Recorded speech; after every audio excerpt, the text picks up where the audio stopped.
Hola Eliana, hola Andrea, José Luis. Estoy poniendo el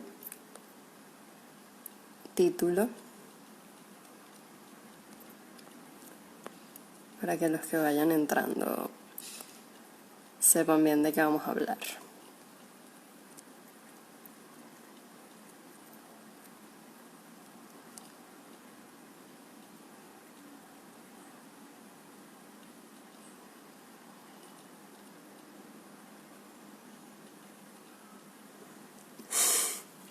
Yo también te amo, Andrea. Ok, vamos a esperar un poquito que se unan algunas personas más.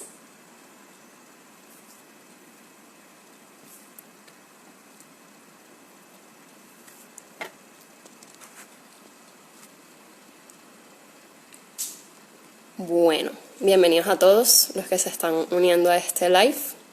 Para los que no me conozcan, yo soy Ariadna Barreto, soy integrante del equipo Fisiocon.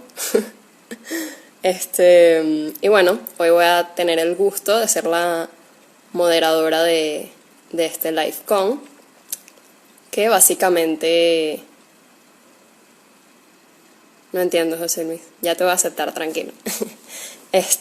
Bueno, básicamente un LiveCon es un espacio en el que a través de una dinámica de preguntas y respuestas, digamos, interactuamos o compartimos con algún fisio sobre un tema en específico determinado previamente. Y bueno, el día de hoy estaremos hablando, como lo dice el comentario que está fijado, sobre liderazgo y emprendimiento juvenil en Latinoamérica, con José Luis Sandoval, que es el director de la Red Latinoamericana de Estudiantes de Fisioterapia y Kinesiología. Que bueno, ahí abajo les dejé la cuenta de Instagram para que también lo sigan a ellos. Y ya vamos a agregar a José Luis.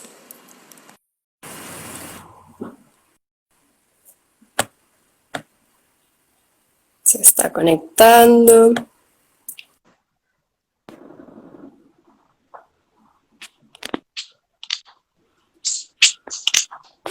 Hola. Hola José Luis, ¿cómo estás? Hola José Luis, ¿cómo estás? Bien, ¿ustedes? Todo bien, gracias a Dios. Todo bien, gracias a Dios. Bueno, me alegra mucho. ¿Me escuchas bien? ¿Me escuchas bien? Sí, ahora sí, perfecto. El día de hoy estaremos compartiendo con José Luis Sandoval, que es fisioterapeuta egresado de la Escuela Nacional del Deporte en la ciudad de Cali, Colombia. Fue vicepresidente de la Asociación Colombiana de Estudiantes de Fisioterapia del 2018 hasta el 2020 y actualmente es co-líder del grupo de investigación Kinesia y director general de la Red Latinoamericana de Estudiantes de Fisioterapia y Kinesiología. Muchas gracias, José Luis, por acompañarnos el día de hoy, por aceptar nuestra invitación. Nada, es un gusto estar aquí con ustedes. Qué bueno, qué bueno. Bueno, nada, lo primero que me gustaría que nos contaras es sobre la red, ¿no? O sea, ¿qué es Red LeFIC? Ok. Bueno, para contar un poco de la red, hay que contar un poco de la historia de lo que es el movimiento estudiantil latinoamericano reciente, porque estando en este movimiento uno se da cuenta que nuestros docentes, nuestros directores de programa, en algún momento también lo intentaron, pero no cuajó.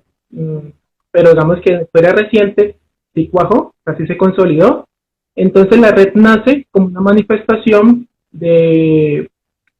generada por la Asociación Colombiana de Estudiantes de Fisioterapia, CEFIT, la Federación Nacional de Estudiantes de Kinesiología de Chile, sabemos que de Bolivia hacia abajo la profesión es conocida como kinesiología, donde la secretaria de la asociación en ese momento fue a hacer una movilidad académica, nada que ver con la asociación, y se encontró en la Universidad de San Sebastián al presidente de la FENEC.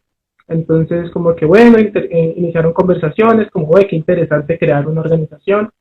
En ese momento se unieron unos compañeros de Brasil que tienen la Ejecutiva Nacional de Estudiantes de Fisioterapia, ENEFI, por sus siglas, que empezaron a dialogar sobre la importancia de poderse organizar y constituir una organización. Entonces empezó el diálogo, entraron unos compañeros de Perú que tienen la Integración Nacional de Estudiantes de Terapia Física, INETEF, y por redes sociales se unieron unos compañeros de la Universidad Estatal de Querétaro, en México. Entonces como que bueno, ya fue una red bien organizada y mucha gente y todo el tema. Y la Asociación Colombiana de Estudiantes hace un evento de Colombia anual que se llama el Encuentro Nacional de Estudiantes de Fisioterapia, y en su tercera versión, que fue en una ciudad que es más límite con Ecuador que otra cosa, o sea, más al sur del país, vino el compañero de Chile, se firmó el acuerdo de entendimiento y surgió la red. Hablo del 2018, perdón. Y bueno, Sí. empezó a funcionar esto. Lastimosamente, en esos movimientos, procesos estudiantiles, gremiales, no se hace algo muy importante, que es generar relevos para que una vez finalice los procesos se continúen. Claro. Entonces la mayoría de compañeros estaban en su último año, semestre, en sus internados. Bueno, cada país tiene dinámicas diferentes, entonces el proceso empezó como a fallar un poco, pero se alcanzó a hacer el primer CONLEFIC, primer Congreso Latinoamericano de Estudiantes de Fisioterapia y Ok. Kinesiología, que es como el máximo logro hasta el momento de la red, más allá de vincular a otros países. Entonces Claro. básicamente esa es la descripción general de la red. Ok. O sea que, digamos, los precursores fueron Colombia y Chile. Sí, señora, ahí está en ese proceso. Son las organizaciones latinoamericanas más fuertes. Claro, claro. Uh-huh. Ok. Y, ok, además de eso que mencionas de, de que, bueno, que unos se estaban graduando ya y todo eso, ¿qué obstáculos se encontraron, digamos, en el comienzo de ese proyecto? O sea, porque, bueno, como tú dices, ahorita ya está como bien consolidado, pero me imagino que al principio hubo muchos tropiezos como en cualquier inicio de proyecto, ¿no? Sí, no, y en la actualidad persisten. Hay algo que es fundamental, bueno, es una percepción, y es el tema de la diferencia. Entonces tenemos terapia física, fisioterapia y kinesiología. Entonces esas tres diferencias son muy grandes, demasiado, porque en Argentina se llama kinesiología y fisiatría. En Perú se llama terapia física. Y en Perú hay una particularidad, y es que dentro de su sistema de educación, fisioterapia o terapia física no es una profesión independiente, hace parte de algo que se llama tecnología médica. Entonces, fonoaudiología, terapia ocupacional, terapia respiratoria, fisioterapia, todas son tecnologías médicas en el apellido que le demos. Entonces, Ujú. todo eso denota como unas características del estudiante o de la persona cuando se va formando. Entonces, Claro, unir todas esas personalidades y conceptos, pues básicamente es como que alguien de afuera venga a decirte que lo que te enseñan en tu país no funciona en otro lado. Entonces, es como, pues claro, no, pues es lo que yo conozco.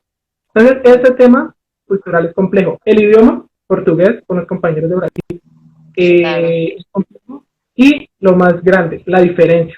Brasil, no sé, la última encuesta que habíamos hecho, habían 350 y tantas universidades, cuando hay países que tienen solo 7 u 8 universidades. En Perú hay 20 y algo universidades y la mitad están en Lima. ¿Me entiendes? Entonces es una diferencia muy grande. Entonces son los factores culturales, sociales los que inciden en el funcionamiento de la organización, básicamente. Claro, claro. Bueno, me imagino que, digamos que es un arma de doble filo, ¿no? O sea, trae sus obstáculos, pero me imagino que también eso hace que sea mucho más rica la organización, ¿no? O sea, que haya ese intercambio de ideas y que, bueno, al final me imagino que es como un poco el objetivo de esa red. Sí, básicamente ese es como la principal beneficio, pero a la vez es, como dices tú, un arma de doble filo. Porque cuando estás en este espacio que es multicultural, tienes que tener unas habilidades para, para poder desarrollarlas, ejecutarlas. Entonces, yo me acuerdo mucho que una profe mía me decía, quien solo sabe de fisioterapia, ni de fisioterapia Ni de sabe. fisioterapia sabe. Entonces, aquí venimos a hablar, aquí venimos a hablar de cosas que no tienen que ver nada con fisioterapia, nada con evaluación del movimiento, son procesos organizativos, trabajo en equipo, liderazgo, y esas cosas no se enseñan, y si se enseñan, van muy arraigadas a tu cultura. Entonces, vamos al el caso de los compañeros de Brasil. Sabemos que en América, Brasil es el que tiene un mayor avance científico, económico, entonces eso se ve representado. Entonces los compañeros suelen ser más empoderados, dominan mejor las temáticas. En otros países la inversión no es tanta, de pronto en la trayectoria de los profesores, de las universidades, no estoy diciendo que su calidad académica sea mala, sino que es muy diferente cuando un profe que ha estado en un congreso mundial te da una clase a cuando un profe que ha estado en un congreso nacional, ¿me entiendes? Entonces son diferencias. Y los claro, estudiantes solemos ser el reflejo de nuestros docentes. Entonces, como que esos detalles, que no son vicios, porque aquí no hablo de la calidad académica en ningún país, son las que dificultan y las que frenan un poco el proceso. Entonces, la red pretende crear una estrategia de articulación que permita hablar al menos el idioma similar, no el mismo idioma, porque creo que no va a ser complejo, no va a ser posible para poder avanzar y construir. claro, claro. Y bueno, en verdad todo eso que nos estás contando, llama directamente al tema central de este live, que es el liderazgo, ¿no? O sea, porque me imagino que para poder gestionar todas esas diferencias, culturales, sí, a todo nivel, es necesario que haya un liderazgo. Sí, digamos que el liderazgo es ese tipo de habilidades blandas, eh, entendiéndose como algo que no es cuadriculado, entonces no hay una norma, norma Vancouver, APA, no sé qué te dice, para usted ser un líder tiene que hacer esto, esto y esto, ¿no? Claro, Entonces, hablemos de liderazgo organizativo simplemente, lo que implica un tipo de organización que tenga un objetivo en común. Hay 4 tipos característicos. Está el de recursos humanos, está el simbólico, está el político y está el estructural. ¿Ya? Esos son como los donde se ha agrupado en el mundo porque hay investigaciones muchas. Entonces, si hay liderazgo organizativo, hay liderazgo escolar, hay liderazgo, el enfoque que tú les quieras dar, porque como se ejerza va a determinar el resultado. Entonces, yéndonos a este espacio organizativo, el político es el que tiene la capacidad de generar estrategias, de generar proyectos, programas que le den una trascendencia a la organización. El de recursos humanos utiliza más las habilidades para potencializar a los compañeros. Venga, usted tiene tal estrategia, usted se comunica mejor, esta persona es más organizada, diligente, entonces como que va en pro de eso. El simbólico es el que ama la organización, yo amo Fisiocon, me va a tatuar, y es el que inspira, uff, qué bien, qué chévere. Ese es el simbólico. Y el estructural es el que es muy organizadito, chicos, tenemos que plantearnos metas, objetivos, tenemos objetivos estratégicos, tenemos que desarrollar esto, que es un poquito, no cuadriculado desde el punto de vista como, ay, qué pereza, qué mamón, sino como el que va paso a paso, el metódico. exacto. Entonces eso lo pasamos al organizativo. Si ya lo pasamos al tema escolar, universitario, como para el aprendizaje, tenemos que tener en cuenta que hay 3 cosas importantes dentro de una organización que promueva la educación. Los relevos generacionales, empiezo por eso porque créeme que es la principal dificultad de la mayoría de las organizaciones, porque nos creemos finitos, nos creemos que todo lo sabemos, creemos que, mejor dicho, nunca vamos a acabar. Y pasan nuestros gobiernos y analizamos. Entonces, la distribución del poder, ya explico un poco de eso, y la colaboración y saber el contexto. Entonces, empecemos por el último. Entonces, esto que yo te contaba de que Latinoamérica es así, así, entonces yo no puedo llegar a la red y decir, no, pues voy a querer hacer un mundial, un congreso mundial de estudiantes de fisioterapia y voy a poner estos y estos estándares, cuando no me he tomado el trabajo de determinar y diagnosticar cómo está la región. Entonces, algo que me pasaba a mí muy particular, y lo pongo como ejemplo. Nosotros les comenté que hicimos el primer congreso, los compañeros, yo no estuve involucrado en ese proceso, el primer congreso latinoamericano. Entonces, tienen temáticas y demás. Entonces, para este año, en Lima, Perú, hacia el mes de septiembre, era el segundo congreso. La pandemia claramente no nos dejó, entonces se está replanteando. Entonces, estábamos construyendo los contenidos. Y en Colombia vemos una de las áreas de desempeño del fisioterapeuta que se llama seguridad y salud en el trabajo, la práctica laboral, tiene diferentes nombres. Entonces, hablábamos y poníamos eso en contexto. Y los compañeros de Perú me decían, no, pero es que eso no lo conocemos como tú lo conoces allá. Y yo era, pero pues ¿cómo así? Eso es un campo de la fisioterapia. No, pero es que no es así. Claro, ya después de todo un aprendizaje y sentarnos a hablar, venga, porque es que no entiendo. Se conoce con otro nombre, es ergonomía como tal, y tiene un campo de acción particular y en Colombia tiene otro. Entonces yo no puedo venir acá a decir que me las sé todas y así voy a crear un congreso y yo voy a determinar las variables. Entonces, primero, el contexto. ¿Ya? Si lo pasamos a un país como tal, entender que, bueno, somos vecinos, Colombia y Venezuela. Las personas de la costa, que están hacia los océanos, del mar, tienen unas particularidades diferentes a las personas de la sierra, el centro, culturales, entonces en su capacidad de comunicarse es sumamente clara. Entonces, si yo digo, vamos a crear una estrategia de donde vamos a hacer un congreso o una actividad académica, donde va a ser solo importante el vocabulario, nos complicamos. ¿Por qué? Porque la pronunciación, la dicción, no sé, la capacidad argumentativa va a ser muy diferente. No estoy diciendo que sea imposible hacerlo, sino que para hacerlo hay que tener en cuenta el contexto.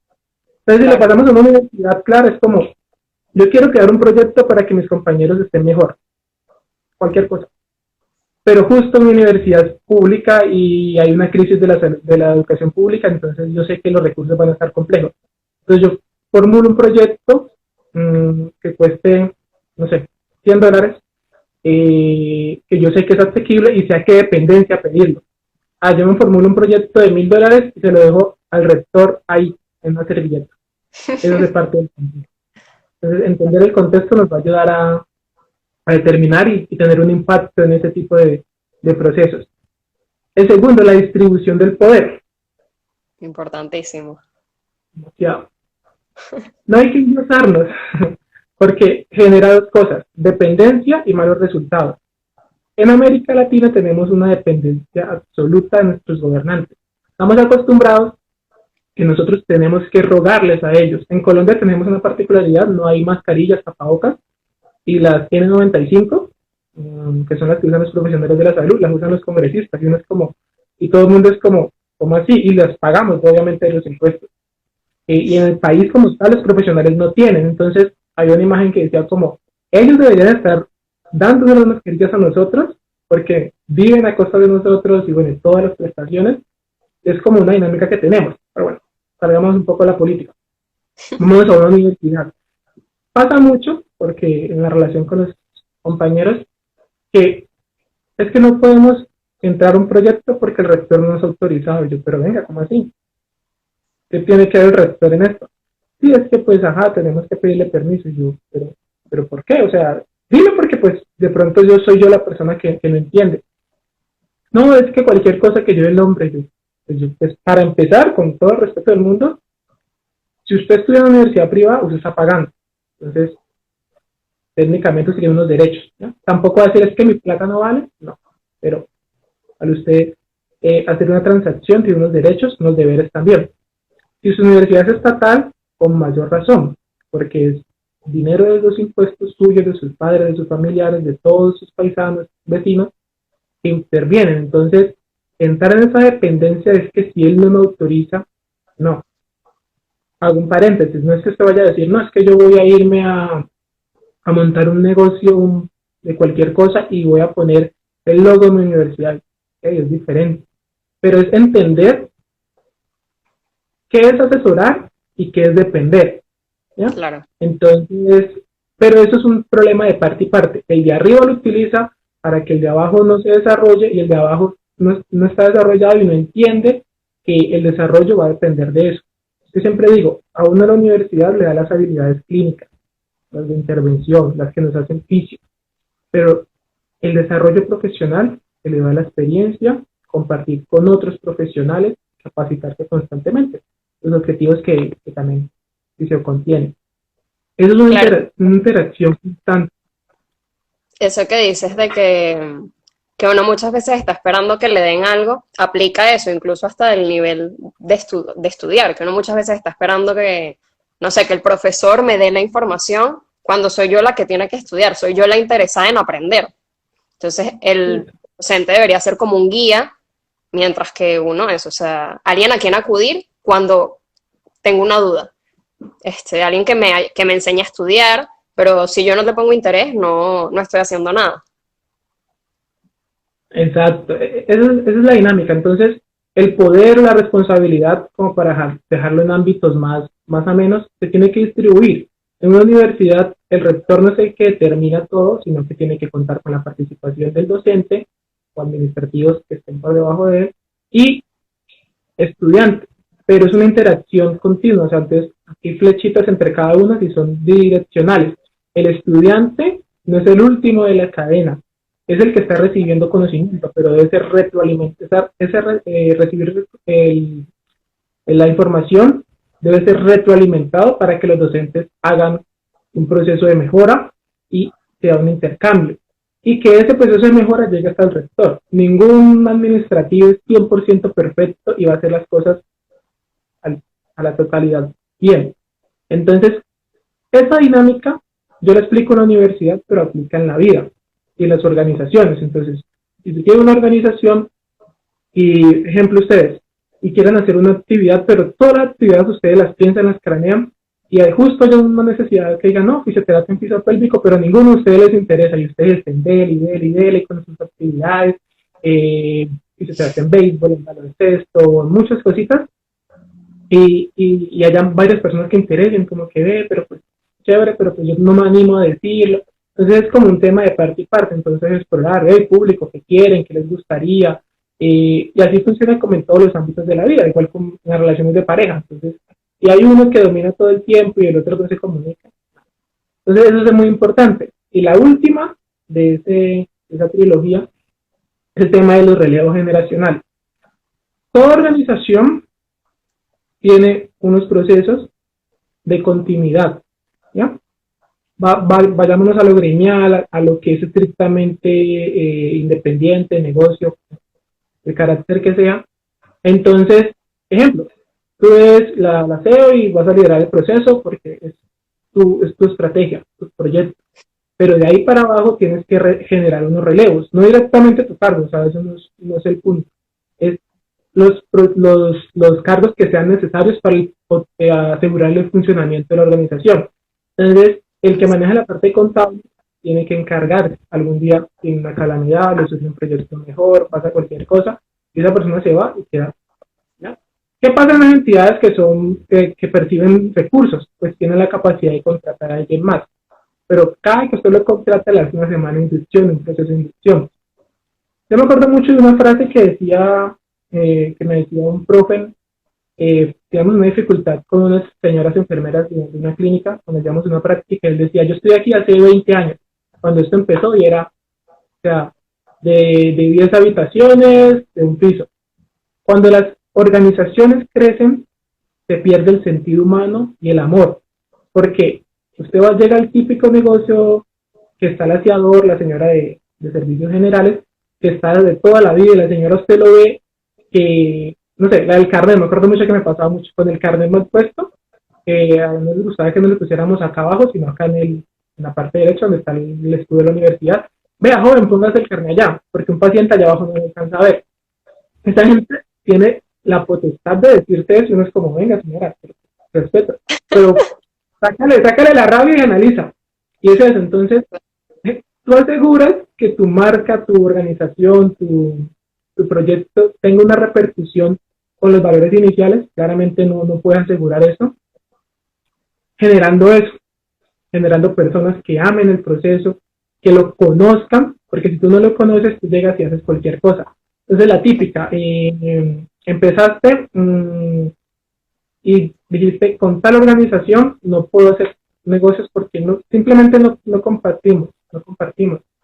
Pero llegas 2 años después y te dice otra persona, mira, tengo esta organización en la cual, entonces uno es como pues, y si justamente todos los que están ahí, pocos conocen de pronto esa dificultad, como que, bueno, es una nueva oportunidad, las cosas se pueden reevaluar, pero esa historia tiene una explicación, entonces hay que conocer al menos la historia para poder plantear esto, porque probablemente en este nuevo momento, 2 años después, la dificultad se mantenga, porque hay cosas que son de ideales simplemente. Claro. Entonces, esos son los temas ahí un poco que uno puede organizar para asegurar que el aprendizaje sea efectivo. Exacto. Y que sobre todo en organizaciones estudiantiles creo que es muy importante eso que dices de los relevos, porque la carrera dura X 4 o 5 años y lo normal es que a ese tiempo ya, bueno, si eras parte de una organización estudiantil, bueno, te graduaste y ya no eres estudiante y ya no eres, sí, o sea, en algún momento saldrás de la organización. Entonces, si uno no forma esas generaciones de relevo, como que en verdad no puede perdurar en el tiempo. Actualmente yo me encuentro en esa dinámica. Yo egresé en inicios de diciembre, entonces digamos que la idea era hacer la transición hasta junio, pues con el evento se finalizaba, Claro, pero pues la pandemia no ha ayudado, entonces estamos haciendo como el proceso para irlo finalizando, pero yo también ya estoy en ese proceso.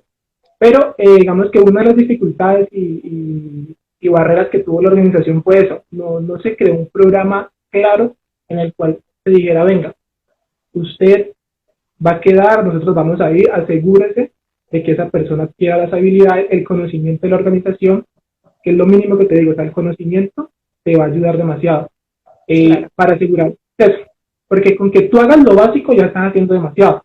Es que nos pasó a la red y de pronto no hemos tenido la repercusión pertinente.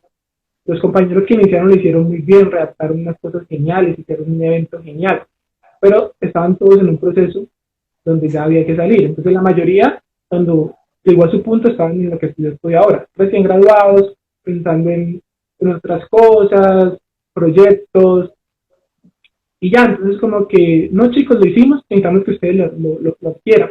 Y entonces lo que yo te decía, digamos que en el continente, de pronto Colombia, Chile y Brasil tienen la experiencia de organizaciones y saben cómo hacer unos relevos. O si te tiran una papa caliente en la mano, sabes resolver. Digamos, yo puedo decir eso de los chicos de Colombia. Es una organización que lleva funcionando 5 años y probablemente si ellos tienen una dificultad, sepan resolverla, porque tienen la experiencia, si sea bien. Los otros compañeros no, porque están empezando. Entonces, ¿qué es característico? Que hay una organización en una universidad, pero saben hacer las cosas en su universidad. Y implica lo que te decía. Depende del rector, de esto, de lo otro, es que si los estudiantes votan por ellos. Entonces, es un carácter diferente. Entonces, por eso como que todas estas cositas ustedes tienen que tener en cuenta. Claro, claro. Mira, y hace rato nos estabas hablando de los tipos de liderazgo, que bueno, ahí y sí, creo que se notó bastante bien que en todas las organizaciones, grupos de trabajo, lo que sea, por lo general están los 4 tipos de liderazgo.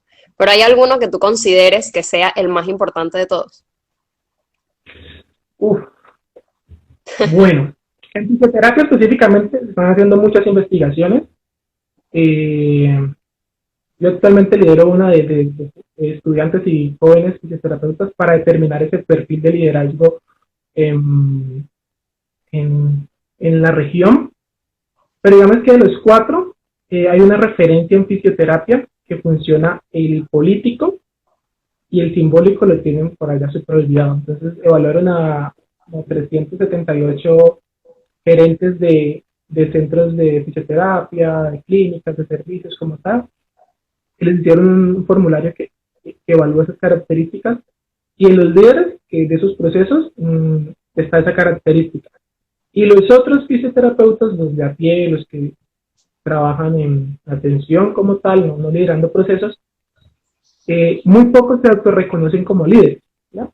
Entonces yo Okay. siempre digo, es como, no asocie el liderazgo, yo sé que suena bobo, pero no asocie el liderazgo como que usted de una va a intervenir directamente en un equipo de trabajo. Asocielo con que el liderazgo es una serie de pasos para llegar a una meta, pero esa serie de pasos son sus habilidades para usted llegar a sus metas. Entonces, Claro. promueve el liderazgo usted mismo.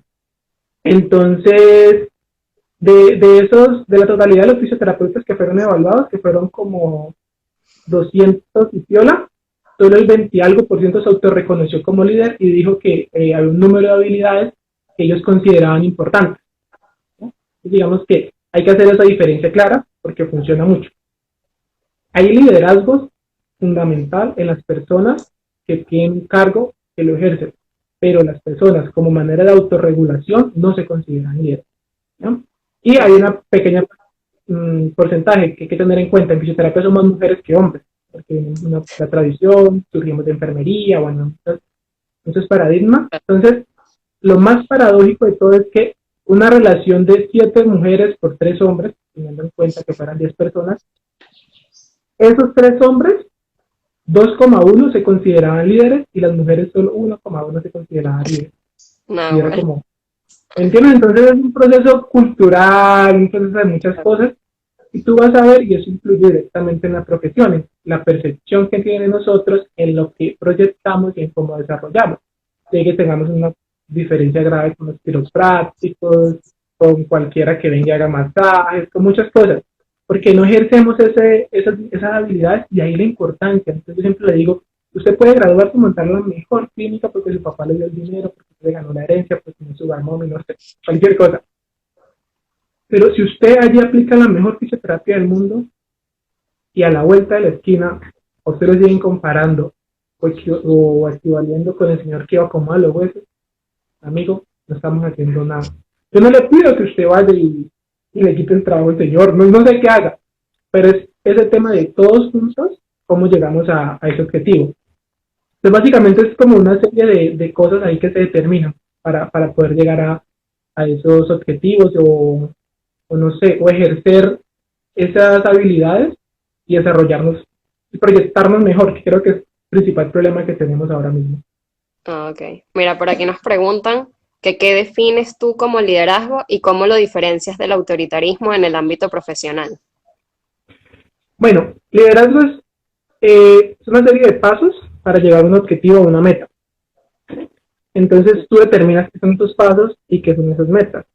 Entonces, por ejemplo, en lo personal, el dominio del inglés es un paso, no sé, la ciudad donde nací es otro tema, es un factor que influye, mi familia es un factor que influye, mi pareja es un factor que influye, entonces esas son las dificultades de la vida. Entonces yo tengo que autogestionar estas dificultades para llegar a la meta, ser un profesional en lo que yo considero que es un profesional. Tener un buen trabajo, una buena remuneración, hacer algo por la profesión, digamos que tú determinas dónde quieres llegar.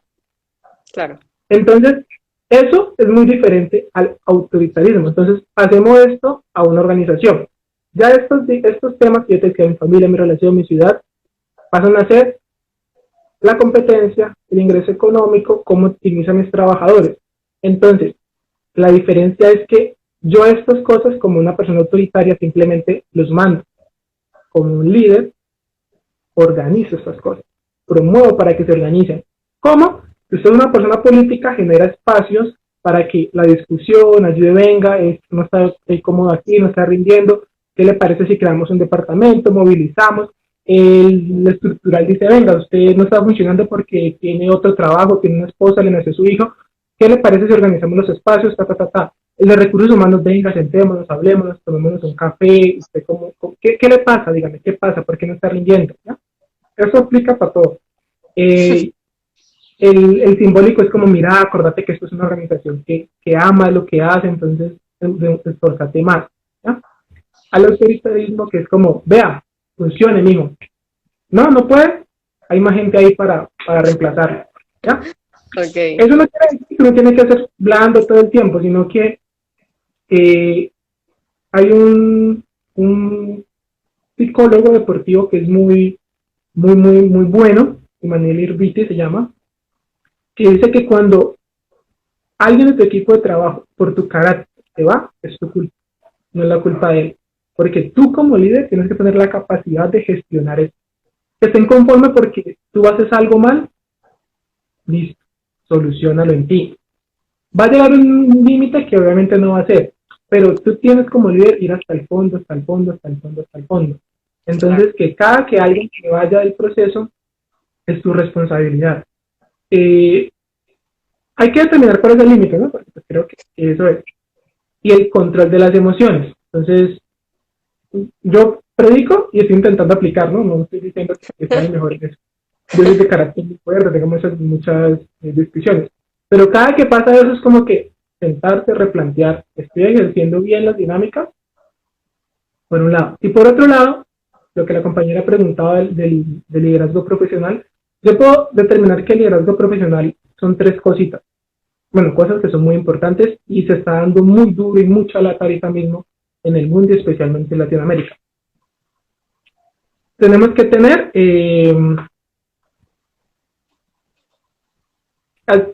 ¿cómo lo digo? El tema de la evidencia. ¿Listo? Entonces, un profesional es alguien que tiene los conocimientos al día. ¿Listo? Entonces, pongo el mismo ejemplo que pongo todo Okay. que me haya escuchado. A ver, usted está trabajando por allá en un pueblito súper lejos. Entonces, dime un estado muy lejano de Venezuela. Un estado de Venezuela. ¿Qué, Lejano. qué le decía aquí? No sé, Campesino, Amazonas. rural. Listo, Amazonas. Y estás en el pueblo Pepito Pérez de Amazonas. Y eres Okay. fisioterapeuta. Y tienes un paciente con muchas secreciones en los pulmones. Tú lo escuchas, no necesitas estetoscopio.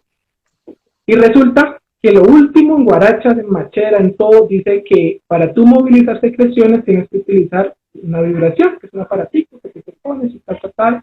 Haces un masaje por toda la parte, la región pectoral y la parte posterior. Y eso, sumado a unos ejercicios, hace que el paciente pum, saque las secreciones. Pero tú no tienes eso, estás allá. Y dice que hace muchos años, hace 20, 30, esto, una especie de percusión, ayuda. Pero eso no es lo último que hay. Entonces, hombre, pues estás allá, tienes esto que es tus manos, hacelo. Pero tú no me puedes decir que tú en Caracas, la capital, tienes el acceso al internet, a la información, vas a salir con eso, ¿me entiendes? Eso determina que tú seas profesional o no. Y si tú lo analizas, eso hace parte de la autorregulación, que hace parte del liderazgo. Cuando tú Claro que tienes eso, un poco lo que hablábamos antes de que si uno está interesado en formarse, uno busca, uno se actualiza. exacto. Adicionalmente, el tema del acceso. Pues para tú ser un profesional tienes que proveer acceso. ¿Qué es acceso? Que un paciente pueda llegar a ti eh, fácilmente, y para que él llegue a ti fácilmente tienes que partir de este tema de la evidencia. Entonces, para que él llegue a ti, entonces, va a llegar un paciente a ti recomendado porque tú sabes hacer algo. Si tú no sabes hacer algo, es complejo. Entonces, no podemos pretender graduarnos y que ya los pacientes lleguen, digamos, si trabajamos de manera independiente. ¿Ya? No podemos pretender que estemos en una clínica y que el paciente llegue y yo sepa atenderlo bien. No, eso se basa en eso. Y la parte final es cómo yo uno todo eso para generar un impacto en el paciente. Entonces, no es de tener esa información y solo llegar a hacerlo, ni hablar, ni comunicarme, ni escucharlo, nada. El paciente generalmente cuando llega quiere 5 cosas. ¿Qué tengo? ¿Cómo me pasó? ¿Qué tengo que hacer yo para esto? ¿Cuánto me va a costar esto? ¿Y cuánto va a durar esto? ¿Sí? Esas son las 5 cosas que el paciente generalmente necesita. Entonces, si tú no tienes la capacidad de comunicarte o expresar o verbalizar, eso ya es un complejo. Entonces, si analizas, ser profesional no tiene que ver con la cantidad de cursos que tengas, con la cantidad de diplomados que hayas hecho, especializaciones, maestrías que hayas estudiado aquí y allá. Es poder dominar ese tipo de cosas que sí, lastimosamente está infravalorado, pero eso es lo que es. Claro, claro. Sí, y con eso que dices, me hace pensar que, bueno, que en verdad el liderazgo no es solamente eso, cuando estoy en una organización grande o eso, formo parte de un equipo, sino que en verdad uno tiene que ser líder, por ejemplo, con cada uno de sus pacientes, ¿no? O sea, Sí, tengo que, tal cual como tú dices, hacer ese plan, ver cuáles son los pasos que tengo que hacer, no solamente en la parte clínica, sino como ser humano para ayudar a esa persona a que se recupere de, bueno, de lo que sea que le haya pasado. exacto. Y eso es lo que va a generar un impacto y eso es lo que se llama liderazgo profesional. Porque es el mismo ejemplo que te daba de la persona que tiene la clínica. Puede ser el mejor sitio, créeme, dominar las mejores técnicas, no sé.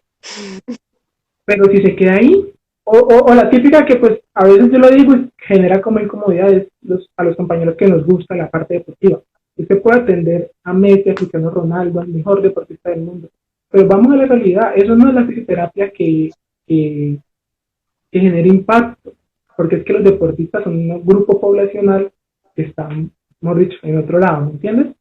Entonces, y es la verdad, analiza, o sea, Y analiza de esos deportistas de élite a cuántos fisios emplean y analiza cuánta gente de a pie emplea fisios. ¿Entiendes? Es una relación. Yo sé que suena feo, que suena horrible, todos nos imaginamos, visualizamos por allá en, mejor dicho, viendo fisios del Barcelona, el Real Madrid. Y no, está re bien tener esas expectativas, pero vámonos a lo real. Entonces, digamos, si usted es líder de un equipo, de un proceso, usted tiene que liderar para todos. Eso era lo que hablábamos ahorita de que no es que la primera instrucción la persona tenga que irse, no, porque usted tiene que liderar para todos. Cuando usted se gradúa, usted es de tal universidad, genial, y el diploma, tal carnet, hay gente que ama mucho su universidad, pero si usted ve que un señor que nunca le enseñaron a leer ni a escribir, y él tiene el dolor allá en la espalda, y usted, mejor dicho, lo dejó uno a, él va a decir, mira, un fisioterapeuta me rehabilitó. Él no va a decir, un fisioterapeuta de la MAI, de tal universidad, me rehabilitó. Es muy complejo, ¿me entiendes? A menos que sea un espacio muy, muy específico que la universidad generó, pero vámonos como a lo general. Claro. Entonces, es como entender ese impacto que puede ser. Y en fisioterapia nos falta demasiado eso. Vivimos una burbuja gigantesca, ¿ya? Entonces, Siempre buscamos aprendimos. la grandeza y en verdad la grandeza está en las cositas pequeñas de cada día, en los pacientes cotidianos. Exacto.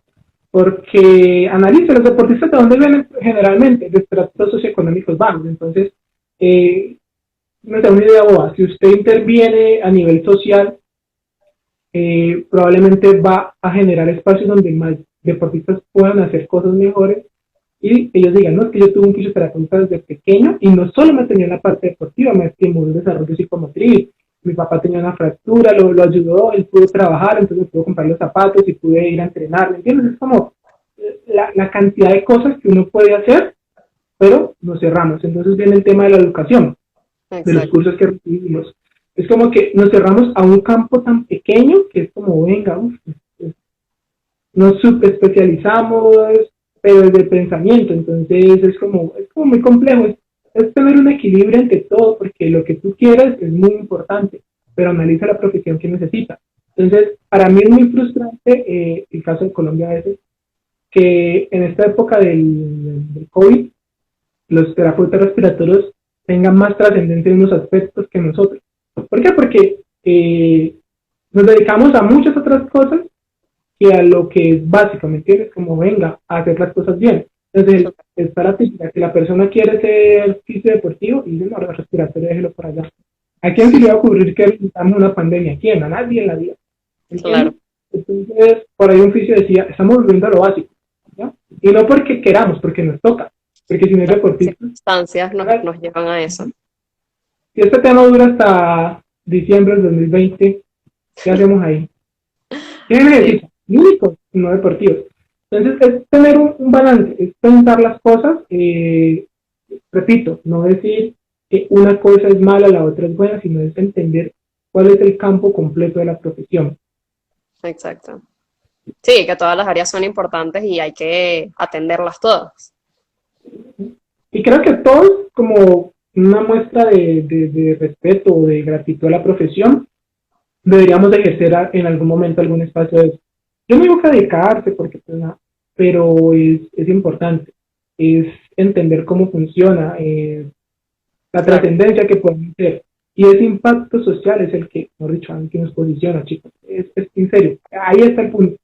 Nuestras mayores posibilidades está cuando generamos impacto en comunidades grandes. Claro, claro. Mira, y ya cambiando un poco de tema, digamos que me llama la atención todas esas organizaciones estudiantiles que mencionas de otros países, incluyendo Colombia. Y bueno, aquí en Venezuela no tenemos actualmente ninguna organización de estudiantes, eso que como que aglomere a todas las universidades del país que dan fisioterapia. ¿Qué consejo le darías a los estudiantes venezolanos que te están escuchando en este momento? Este, bueno, para, digamos, empezar con un movimiento de ese tipo. Bueno, para empezar, hago aquí como una especie de cuña. Yo te hablé de las 5 organizaciones que hacen parte de la red actualmente, pero adicionalmente hay un proceso así súper, ¿cómo se dice eso?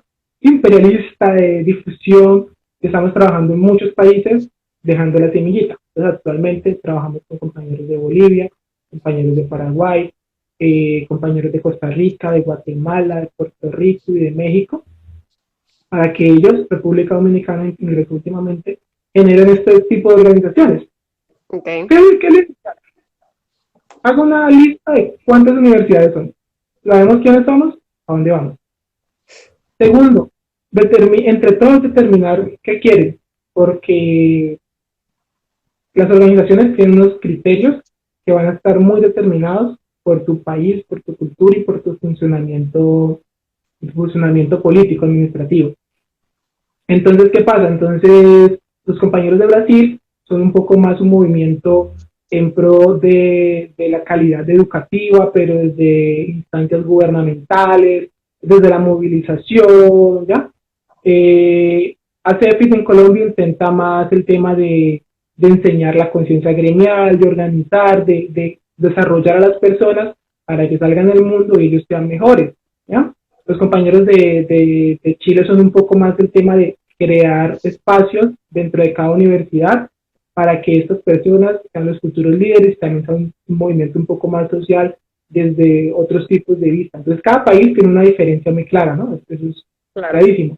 Si hablamos de esos países que te comentaba, en algunos tienen dificultades profesionales, no hay especialidades posgraduales, entonces como que no, centrémonos en eso, queremos generar espacios donde demostremos que la educación desde los estudiantes es importante.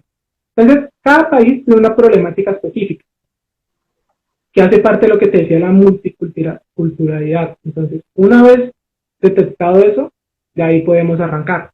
Entonces, es una cuestión de dialogar, se sientan todos.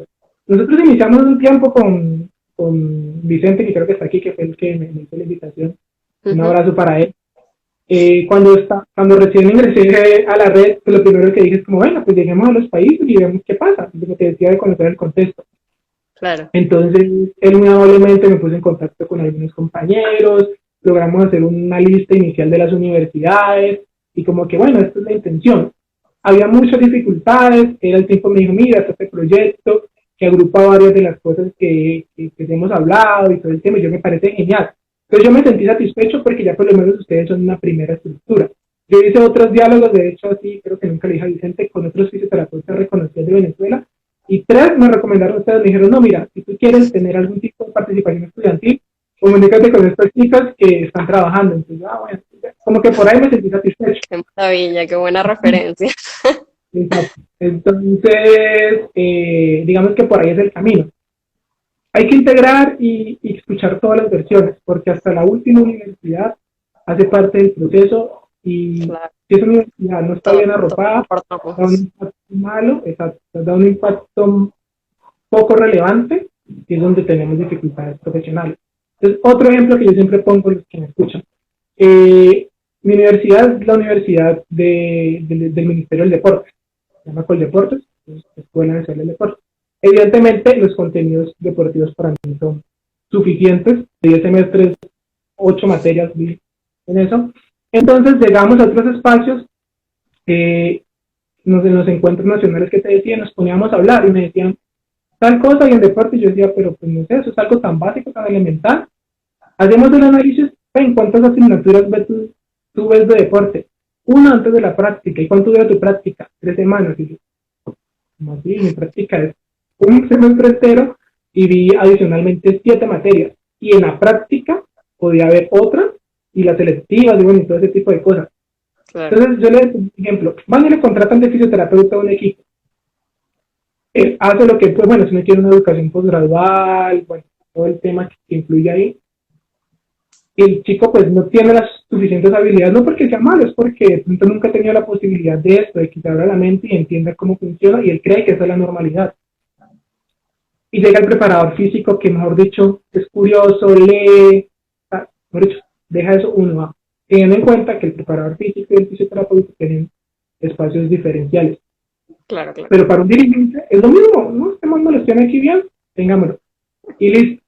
Probablemente ese trabajo se pierda, pero analiza el impacto de la profesión en el deporte, que es un campo que está tan peleado con los educadores físicos, con los entrenadores, con los preparadores, con los personalizados, con los instructores de gimnasio. Entonces es como esas cosas que uno no cree importantes y que va a haber. Entonces probablemente ese trabajo se pierda, pero es el impacto que deja la profesión. Y usted que sí tiene todas las habilidades, va a ir a pedir trabajo allá y, no, amigo, no, gracias, claro. con esto no tenemos. O contratan el fisio, que pasa mucho, mucho, que depende del preparador físico. Y a mí eso me parece lo peor del mundo. ¿Por qué? Porque no han podido mostrar el impacto y la trascendencia, ¿me entiendes? Entonces, en los cuerpos técnicos del fútbol, que es el deporte que más mueve, los cargos fijos, que son los que el entrenador trae, son los dos asistentes, preparador físico. A veces ni siquiera el preparador de arquero. ¿Ya? Claro. Cuando un fisioterapeuta debería ser ese cargo que, hemos dicho, que el mejor técnico siempre tenga ahí. Claro. Entonces perdemos impacto. Bueno, José Luis, ya estamos llegando al final de este maravilloso LiveCon y vamos a un nuevo segmento que es la segunda vez que lo vamos a hacer, que Me empieza. asusté. ¿Te asustaste? Gracias a mí. Fue una sorpresa, fue una sorpresa eso. Mira, entonces, este nuevo segmento se llama Fisiotito Pregunta, ¿ok? Y Ok, bueno, Fisiotito, se los voy a poner en pantalla. Fisiotito es nuestro amigo, ¿verdad? Él es un fisio súper estudioso, él es súper fajado, le encanta estudiar, pero además es muy sociable. Y por eso le gusta mucho conocer a la gente. Entonces, él quiere preguntarte, ¿cuál es el mejor consejo que te han dado y en qué circunstancias te lo dieron? uy. Eh, yo practico un deporte que se llama judo ¿Ok? y su definición es ceder para vencer. Esa ha sido la mejor frase que he escuchado y me la dijeron muchas veces en competencia, en otros aspectos, y lo he aplicado mucho en la vida. Entonces, hay momentos en que hay que ceder para lograr vencer. Y ceder implica muchas cosas, ¿no? No solo rendirse. Claro, está bien bueno Entonces, ese consejo. A Fisiotito le gustó. me alegra ver. Bueno, de verdad, muchísimas gracias por participar en nuestro LiveCon de hoy. Estamos muy agradecidos contigo y bueno, muy contentos con toda la información que pudiste compartir con nosotros. Dale, Esperamos nada, que podamos seguir haciendo cosas en conjunto. sí, los invito a que vean las organizaciones gremiales como un espacio donde ustedes puedan crecer profesionalmente. Recuerden que no es solo crecer personalmente porque va a ser complejo tener un impacto profesional. Vamos, si analizamos de pronto enfermería, que es una profesión mucho más antigua, tiene aún unos retos y nosotros seguimos cada uno corriendo para su lado, no vamos a llegar a ningún lado. Es así. Entonces, piensen, visualicen. Yo sé que a veces las administraciones no son las mejores, pagar una anualidad para algo que no tiene nada es complejo, pero piensen que unidos todos de las hormiguitas, acaban con un árbol entero, sus hojas, todos junticos, no uno solito ni por más grande que fuera. Entonces, es eso, invitación. Cualquier cosa, síganos por las redes sociales de la red. Aparece Se Red se Speech. las dejé ahí abajo en el comentario que está fijado para que sigan a la red y se enteren de todas las cosas maravillosas que hacen. Esperemos que pronto podamos trabajar mucho y que Venezuela pueda tener un espacio donde podamos discutir y contar con participación estudiantil y juvenil de la fisioterapia. Que así sea, que así sea. Dale, pues, Bueno, estamos hablando entonces. ahí, que estén bien, un abrazo. Chaito. Y bueno, ya finalmente quiero agradecerles a todos a los que siguen aquí escuchándonos y los invito a seguir a la Red Latinoamericana de Estudiantes de Fisioterapia y Kinesiología. Aquí abajo está la cuenta. Y bueno, por supuesto que sigan a @fisio.com, nuestra cuenta de Instagram, para que puedan enterarse de todo lo que estamos haciendo. Y bueno, en el link de nuestra biografía se podrán encontrar con nuestra próxima actividad, que es el curso con el fisioterapeuta Aaron Pérez. Ahí van a encontrar toda la información necesaria. Y bueno, nos vemos en nuestro próximo LiveCon, que es el lunes 15, este próximo lunes, con la fisioterapeuta María Luisa Peter. Bueno, nos vemos. Muchas gracias a todos.